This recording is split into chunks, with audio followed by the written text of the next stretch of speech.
Hello बच्चों। आज हम क्लास 6 मैथमेटिक्स का चैप्टर नंबर 7 का पेज नंबर 182 में यहाँ पर फिगर इट आउट करके जितने भी क्वेश्चन दिए गए हैं उन सभी क्वेश्चंस के सॉल्यूशंस को यहाँ पर अभी हम बहुत ही अच्छे से समझेंगे। तो वीडियो को लास्ट तक देखते रहना। चलिए स्टार्ट करते हैं। ये लास्ट एक्सरसाइज है, इसके बाद ये वाली जो चैप्टर है ये खत्म हो जाएगी। ठीक है, तो यहाँ पर फर्स्ट क्वेश्चन है कि carry out the following subtractions using Brahmagupta's method. यहाँ पर हमें सब्ट्रैक्शन करने के लिए बोला गया है, बट हमें यहाँ पर फिर से वही ब्रह्मगुप्ता मेथड यूज करना है। ब्रह्मगुप्ता मेथड में हम क्या करते हैं, डिनोमिनेटर को इक्वल करते हैं। अब जैसे यहाँ पर ऑलरेडी ये इक्वल है तो इसमें कुछ करने का जरूरत ही नहीं है, डायरेक्ट 15 का 15 रहने देंगे। यहाँ पर 8 - 3 लिख देंगे, 8 में 3 घटाएंगे तो 5 होगा, और यहाँ पर 15 नीचे 15 हम जैसे का वैसे ही उतार देंगे। हाँ, अगर ये कटेगा तो काट सकते हैं, और काटना भी है, लोवेस्ट फॉर्म में मिलाना रहता है। तो ये 5 1 जा 5 हो गया, 5 3 जा 15, तो आंसर आ गया यहाँ पर 1/3। ठीक है, हो गया आंसर। इजी सा क्वेश्चन था। आगे बढ़ते हैं, अगला क्वेश्चन देखते हैं। अब यहाँ पर देखो ये 2/5 है और यहाँ पर 4/15 दिया हुआ है।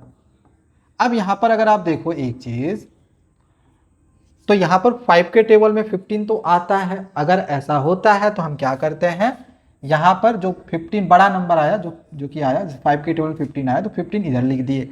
अब 5 के टेबल में 15 कितने बार में आया, 3 बार में, तो यहाँ 3 लिखेंगे। यहाँ मल्टीप्लाई 3 करें तो यहाँ भी करेंगे, तो 2 3 जा यहाँ पर हो गया 6। ठीक है, इसी प्रकार से यहाँ पर अब 15 हमें लाना है, तो 15 का टेबल 15 1 बार में ही आएगा, तो 1 यहाँ पर भी लिखेंगे, 4 1 जा 4 होगा। अब इन दोनों का हमें करना है सब्ट्रैक्ट। चलो सब्ट्रैक्ट इधर कर देते हैं, तो ये यहाँ पर 6/15 लिख देंगे, माइनस 4/15 लिखेंगे। तो यहाँ पर 15 15 जैसे का वैसे यहाँ पर हम उतार लेंगे, और यहाँ पर हो जाएगा 6 - 4, दैट इज 6 में 4 घटाएंगे तो 2 होगा, और नीचे 15 होगा। हो गया आंसर कंप्लीट। बहुत ही सिंपल सा क्वेश्चन था। ठीक है, हो गया। आगे बढ़ते हैं। अब यहां पर इस क्वेश्चन में देखो, अब ना तो 6 के टेबल में 9 आता है, ना 9 के टेबल में 6 आता है, लेकिन ये दोनों 3 के टेबल में जरूर आता है। तो ऐसा कर सकते हैं हम 6 और 9 का यहाँ पर एलसीएम निकाल सकते हैं। 3 2 जा 6, 3 3 जा 9। अलग अलग करके भी निकाल सकते हैं, लेकिन एक साथ अगर निकालते हैं तो जल्दी बनता है। तो छोटा सा क्वेश्चन है, निकाल लेना एक ही साथ। तो 3 2 जा 6, 3 3 जा 9 हो गया। अब तीनों को मल्टीप्लाई कर दो, 3 2 जा 6, 6 3 जा 18। तो यहाँ पर हमें समझ में आ गया कि इसमें 18 यहाँ पर आएगा।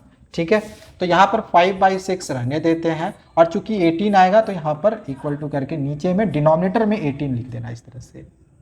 इसी प्रकार से यहाँ पर 4/9 रहने दो, और डिनोमिनेटर में यहाँ पर इस तरह से 18 लिख दो। ठीक है, और अगर एलसीएम नहीं निकालना चाहते तो ऐसे भी आप कर सकते थे। जैसे यहाँ पर 6 है तो यहाँ पर आप मल्टीप्लाई 9 भी लिख सकते थे। यहाँ पर ये वाली 9 यहाँ, और ये वाली 6 यहाँ, आप ऐसे भी कर सकते थे, कोई दिक्कत नहीं है। वैसे में भी आंसर आपका आ जाएगा। अब यहाँ पर देखो 6 के टेबल में 18 3 बार में आता है, यहाँ 3 लिख दो। यहाँ पर 3 लिखे तो ऊपर भी लिखना पड़ेगा, 5 3 जा ये हो गया 15। अब 9 के टेबल में 18 2 बार में आता है, तो यहाँ पे मल्टीप्लाई 2 करे तो यहाँ भी करो, 4 2 जा ये हो गया 8। अब दोनों को हमें करना है सब्ट्रैक्ट। 15/18 माइनस 8/18, 8/18। तो 18 है जैसे का वैसे उतार देंगे। यहाँ पर हो गया 15 - 8, 15 में 8 गया तो 7। बस हो गया आंसर कंप्लीट। ठीक है, देख लो इस तरह से बना सकते हैं। चलो आगे बढ़ते हैं। बस ध्यान रखना नीचे आपको इक्वल करना है। ठीक है, नीचे इक्वल करना है। अब जैसे यहाँ पर भी ये दोनों, ना तो इसके टेबल में ये आता है, ना तो इसके टेबल में ये आता है, और दोनों के बीच में कुछ कॉमन भी नहीं निकलेगा। तो ऐसे क्वेश्चन के लिए तो बहुत ही सिंपल सा है, 2/3 यहाँ रहने दो, 1/2 रहने दो। मैंने क्या बताया था कि इस 3 को इसके साथ मल्टीप्लाई कर दो, और इस 2 को इसके साथ मल्टीप्लाई कर दो। यहाँ पे मल्टीप्लाई 2 करा है, यहाँ पर भी कर दो। यहाँ पर 3 से मल्टीप्लाई करा, यहाँ भी 3 से मल्टीप्लाई करो। अब इसको मल्टीप्लाई करो, 2 2 जा 4, ये हो गया 3 2 जा 6। यहाँ हो गया 1 3 जा 3, यहाँ हो गया 2 3 जा 6। देखो डिनोमिनेटर इक्वल हो गया। अब बस दोनों को सब्ट्रैक्ट कर दो। सब्ट्रैक्ट इधर कर देते हैं, 4/6 माइनस 3/6। तो 6 का 6 जैसे का वैसे रहेगा, यहाँ पर 4 - 3 हो जाएगा। सब्ट्रैक्ट करेंगे तो 1/6 इसका आंसर होगा। ठीक है, समझ में आ गया। चलो आगे बढ़ते हैं। तो क्वेश्चन नंबर 1 यहाँ पर कंप्लीट हो चुका है। क्वेश्चन नंबर 2 को समझते हैं। अब इसको देखो, यहाँ पर भी हमें सब्ट्रैक्ट करना है, बट एक बात का ध्यान देना, जब भी फ्रॉम रहता है ना, तो फ्रॉम का मतलब क्या होता है कि इसको इससे सब्ट्रैक्ट करो। तो इसको हम पहले लिखते हैं 10/3 और माइनस में 13/4 ऐसे। अब जैसे हम यहाँ पर भी ब्रह्मगुप्ता रूल ही यूज करेंगे, तो यहाँ पर ये नीचे डिनोमिनेटर को तो इक्वल करना पड़ेगा। तो डिनोमिनेटर को इक्वल कैसे करेंगे, यहाँ पर इसको रहने देते हैं और 13/4 यहाँ भी रहने देते हैं। अब ये दोनों तो किसी के टेबल में आता नहीं है, तो डायरेक्ट हम क्या करते हैं, इस 4 को यहाँ पर उतार देते हैं और इस 3 को यहाँ पर उतार देते हैं। यहाँ पर मल्टीप्लाई 4 करें तो ऊपर भी यहाँ करेंगे, और यहाँ मल्टीप्लाई 3 करें तो ऊपर भी यहाँ पर करेंगे। अब मल्टीप्लाई करो, 10 4 जा 40 और 3 4 जा 12, यहाँ पर भी करो, 13 3 जा 39 और 4 3 जा 12। देखो डिनोमिनेटर इक्वल हो गया। अब हम सिंपली इसको सब्ट्रैक्ट कर सकते हैं, ठीक है। तो यहाँ पर 10/3 की जगह मेरा ये आया था 40/12, 40/12, और 13/4 की जगह पे ये आया था -39/12, ठीक है। मतलब सिंपली ये दोनों जो आया था उसको सब्ट्रैक्ट कर रहा है। अब यहाँ पर ये 12 है, 12 रहने दो, ऊपर में 40 है और इधर 39 है, 40 - 39 घटाएंगे तो 1 हो जाएगा, 1, और नीचे 12 है, 12 रहने दो, हो गया आंसर। बस सिंपल सा क्वेश्चन यहाँ पर दिया हुआ है, ठीक है। आगे बढ़े, अगला क्वेश्चन है, फिर से यहाँ फ्रॉम दिया हुआ है, तो मैं फिर से यहाँ पर ऐसे लिखूंगा 23 - 3, इसको पहले लिखना है, फिर माइनस यहाँ पर लिखना है 18/5। अब यहाँ पर भी दोनों अलग अलग है, इसको पहले सेम करते हैं, तो 23/3 रहने देते हैं, ठीक है, और यहाँ पर 18/5 भी रहने देते हैं। अब ये दोनों तो किसी के टेबल में आएगा नहीं, तो सिंपली इस 3 को यहाँ पे उतार दो और इस 5 को यहाँ पर उतार दो। यहाँ पर मल्टीप्लाई 5 करे तो यहाँ भी कर दो, और यहाँ पर मल्टीप्लाई 3 करे तो यहाँ भी कर दो। अब मल्टीप्लाई करो, 5 3 जा 15 का 5 बच गया 1, 5 2 जा 10 और 1 11, और ये हो गया 5 3 जा 15। इसी प्रकार से यहाँ पर भी 5 3 जा ये कितना हो गया 15, और 18 3 जा कितना होता है 54, ठीक है। 18 3 जा 54 नहीं आएगा, और टेबल याद नहीं होगा 18 का, तो मल्टीप्लाई कर लेना 18 को 3 से।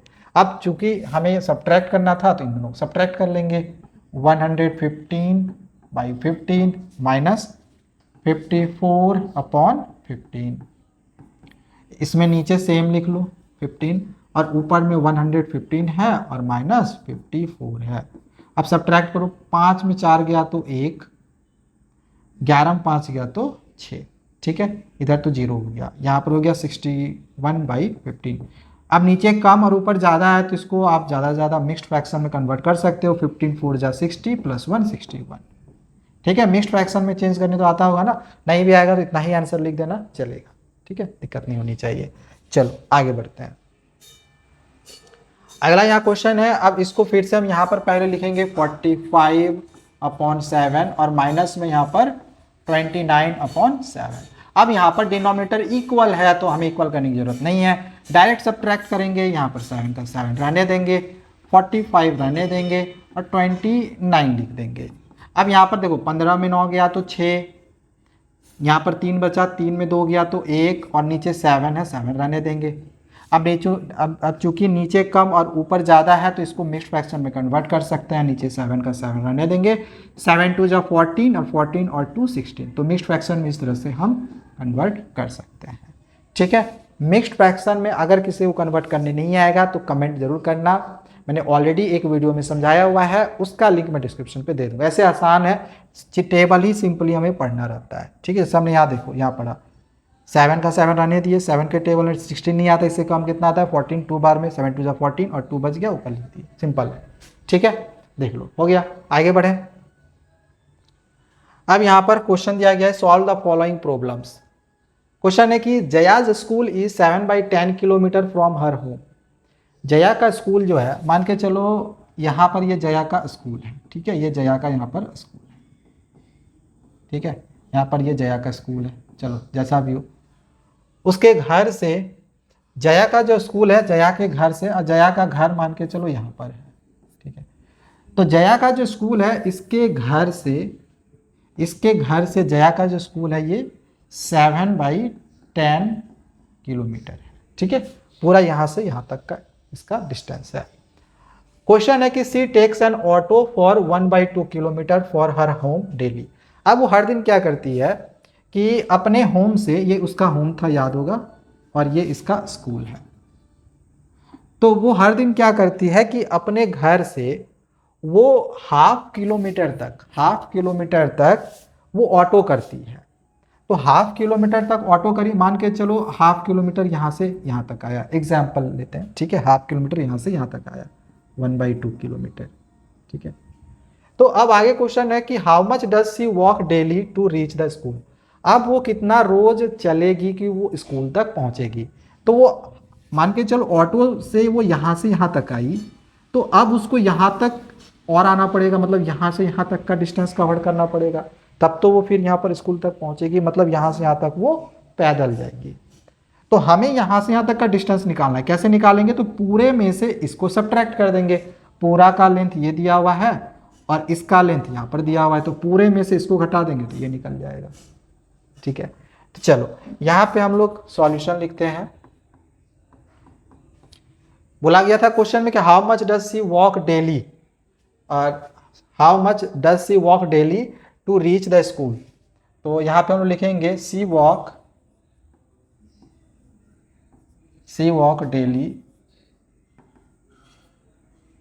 Daily to reach school equal to, दोनों को सब्ट्रैक्ट करेंगे, कितना कितना था 7/10 और माइनस में 1/2। यहाँ पर हमें ध्यान देना, फिर से हमें ब्रह्मगुप्ता मेथड यूज़ करना पड़ेगा, क्योंकि यहाँ पर हम फिर से देख पा रहे हैं कि जो डिनोमिनेटर है वो अलग अलग है, तो यहाँ पर हमें ब्रह्मगुप्ता रूल फिर से यूज़ करना होगा। ब्रह्मगुप्ता मेथड के लिए क्या करना है, यहाँ पर देखो ये 7/10 है, रहने दो, 1/2 है, रहने दो। दोनों को इक्वल कैसे करेंगे, तो 2 के टेबल में तो 10 आ जाता है, कितने बार में 5 बार में, 2 5 सा यहाँ पर 10 हो गया, यहाँ पे 5 से मल्टीप्लाई करें, यहाँ भी होगा 1 5 सा 5। अब 10 ही मुझे लाना है, नीचे 10 ही लाना है, तो 10 1 जा 10, यहाँ भी 1 लिखेंगे, 7 1 जा 7। तो बस यहाँ पर वही चीज़ लिखो, ये 7/10 है, इसको रहने दो।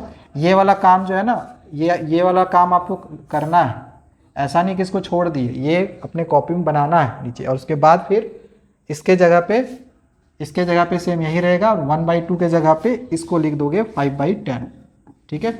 हमने कोशिश क्या करा ब्रह्मगुप्ता मेथड से सॉल्व करने का, जिसमें डिनोमिनेटर को मैंने यहाँ पर इक्वल करने का कोशिश करा है, ठीक है। अब नीचे 10 का 10 रहने देंगे, यहाँ पर 7 - 5 होगा, इस तरह से इतना किलोमीटर, तो घटाएंगे तो 7 में 5 गया तो 2 हो जाएगा, और नीचे 10 है, 10 रहने देंगे, इतना किलोमीटर होगा। इसको हम सिंपलेस्ट फॉर्म में चेंज करेंगे, लोएस्ट फॉर्म में, मतलब तो ये 2 1 जा 2, 2 5 जा 10 हो जाएगा, मतलब कि 1/5 किलोमीटर वो हर दिन पैदल चलती है। बस हो गया आंसर कंप्लीट। अब आगे बी नंबर यहाँ पर क्वेश्चन दिया गया है कि Jeevika takes 10/3 minutes to take a complete round of the park and her friend Namit takes 13/4 minute to do the same. अब यहाँ पर क्वेश्चन में दिया गया है कि एक रेक्टेंगुलर या फिर एक पार्क है, अब रेक्टेंगुलर है कैसा है वो तो ये दिया नहीं है, बस बोला जा रहा है कि एक पार्क है, इस पार्क को एक राउंड पूरा करने में जो जीविका है, ठीक है, मैं यहाँ पे लिख लेता हूँ, जीविका जो है वो 10/3 मिनट का समय लेती है। वहीं इसका जो फ्रेंड नमित है, ठीक है, जो नमित है वो 13/4 मिनट का टाइम लेती है। आप ऐसे बना के लिख सकते हो, time taken by Jeevika to complete 1 round and time taken by Namit to complete 1 round, ऐसे बना के लिख सकते हो, ठीक है। अब आगे हमें क्वेश्चन में दिया गया है कि who takes less time and by how much, कौन कम समय लेता है और कितना कम लेता है, ठीक है। कौन कम समय लेता है, जीविका कम समय लेती है या फिर नमित। तो इसके लिए हमें कहीं ना कहीं इन दोनों को कंपेयर करना पड़ेगा और पता करना पड़ेगा कि इन दोनों में से छोटा कौन है। जो छोटा होगा वही कम टाइम लेगा पूरा कंप्लीट करने में, ठीक है। तो मैं इन दोनों को कंपेयर करूंगा, कंपेयर 3/10 एंड 13/4, ठीक है। अब कंपेयर कैसे करते हैं, तो कंपेयर करने के लिए मैंने ऐसे तो आपको और भी तरीके बताए हैं, बट फिलहाल हम बुक के मेथड के अनुसार चलेंगे, ठीक है। बुक में जो हमारी मेथड दी गई है उसमें यही बताया गया है कि डिनोमिनेटर को भैया इक्वल करो। तो कैसे इक्वल करेंगे, ये 10/3 है, रहने देते हैं। ये 13/4 है, इसको रहने देते हैं, ठीक है। इसको थोड़ा आगे बढ़ा लेते हैं ऐसे, यहाँ पे मल्टीप्लाई मल्टीप्लाई मल्टीप्लाई मल्टीप्लाई कर देते हैं, ठीक है। अब मैंने क्या बताया था कि यहाँ पर 4 है तो इसको 4 से यहाँ मल्टीप्लाई कर दो, यहाँ पर 3 है, इस 3 को यहाँ पे मल्टीप्लाई कर दो। यहाँ 4 लिखे तो यहाँ भी 4, यहाँ 3 लिखे तो यहाँ भी 3। अब ये हो गया 10 4 जा 40, यहाँ हो गया 3 4 जा 12, ये हो गया 13 3 जा 39, और यहाँ हो गया 4 3 जा 12। अब यहाँ पर बताओ कौन ज़्यादा कौन कम, कौन सा ज़्यादा कौन सा कम है। तो ये यहाँ पर हम देख पा रहे हैं कि ये छोटा है और ये बड़ा है, मतलब कि 13/4 हम लोग बोलेंगे ये छोटा है, जो 13/4 है ये छोटा है 10/3 के, ठीक है, 10/3 के। समझ में आया? ये 10/3 का, ये 40/12 था किसका था, 10/3 का था, और यहाँ पर जो 39/12 आया था किसका था, 13/4 का। तो ये तो बड़ा था ना, यानी 10/3 बड़ा है 13/4 से। तो यहाँ पर देखो तो 13/4 किसका था, 13/4 किसका था, नमीत का। मतलब कि जो नमीत है, यहाँ पे हम लोग लिख सकते हैं कि नमीत ने यहाँ पर कम टाइम में इसको एक कंप्लीट राउंड लगाने में सबसे कम समय लगाया, मतलब कम समय लगाया इन कंपेयर टू जीविका। तो यहाँ पर लिखेंगे कि नवीन, क्या नाम था, नमीत टेक्स लेस टाइम, ठीक है। अच्छा, क्वेश्चन में ये भी पूछा गया है कि कितना कम समय लगाया। तो इसके लिए यहाँ पर ये जो आया था ना, इसको हम यहाँ पर इन दोनों को जो आया था इसको हम यहाँ पर सब्ट्रैक्ट करेंगे। तो मैं यहाँ पर क्या करता हूँ, ये जो 40/12 है इसको, और यहाँ पर 39/12 इसको सब्ट्रैक्ट करेंगे। तो यहाँ पर 40 - 39/12 होगा, इसको घटाएंगे तो यहाँ पर 1/12 मिनट होगा, और यही इसका आंसर होगा। मतलब कि 1/12 मिनट कम समय लगाया होगा, ठीक है। तो सिंपल सा यहाँ पर क्वेश्चन था। आई होप आपको ये क्वेश्चन यहाँ पर समझ में आ गया होगा। बहुत ही सिंपल सा क्वेश्चन था कि यहाँ पर जो जीविका है वो एक पार्क है, इस पार्क को पूरा यहाँ से यहाँ तक कंप्लीट करने में इतना समय लगाती है। वहीं जो नमीत है वो इसी पार्क को यहाँ से यहाँ तक पूरा करने में इतना समय लगाता है। तो क्वेश्चन पूछा जा रहा है कि दोनों में से कम समय कौन लगाएगा, इस पार्क को पूरा कंप्लीट करने में, एक राउंड पूरा कंप्लीट करने में कौन कम समय लगाएगा। तो हम दोनों को कंपेयर करेंगे, कौन छोटा है वही कम समय लगाएगा। तो मैंने यहाँ कंपेयर करा तो पता चला कि 13/4 छोटा आ रहा है, ये बड़ा है।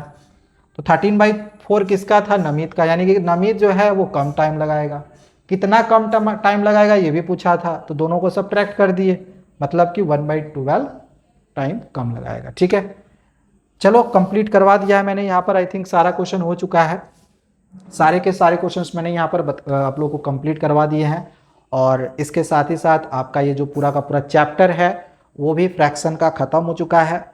अब आगे के वीडियोज़ में इसके बाद के हमारे जो भी चैप्टर्स बच गए हैं उन चैप्टर्स को भी हम जल्दी कवर अप करके पूरा हमारा मैथमेटिक्स का बुक को ख़त्म करेंगे, ठीक है। अगर किसी तरह का कोई दिक्कत आता हो मैथमेटिक्स में तो कमेंट करके ज़रूर बताना। और एक बात कि अब आगे आप क्लास 7, क्लास 8, क्लास 9 में आगे भी आप जाओगे तो हमारी जर्नी यहीं तक नहीं रहेगी, हमारी जर्नी 12 तक रहेगी। आपको इस चैनल पर न सिर्फ क्लास 6 का बल्कि क्लास 6 से लेकर 12 तक के आपको हर क्लासेस के सॉल्यूशंस मिलेंगे। तो अगर आप एक बार हमारे चैनल पे आ गए हो तो उसको सब्सक्राइब करके ज़रूर रख लेना, अगर आपको मैथमेटिक्स में अच्छा करना है और मैथमेटिक्स खास करके अच्छा करना है तो, क्योंकि मैं नई NCERT बुक के अनुसार आप लोग को पढ़ाता हूँ, ठीक है। मिलते हैं दूसरे वीडियोज़ में। Thank you, bye bye.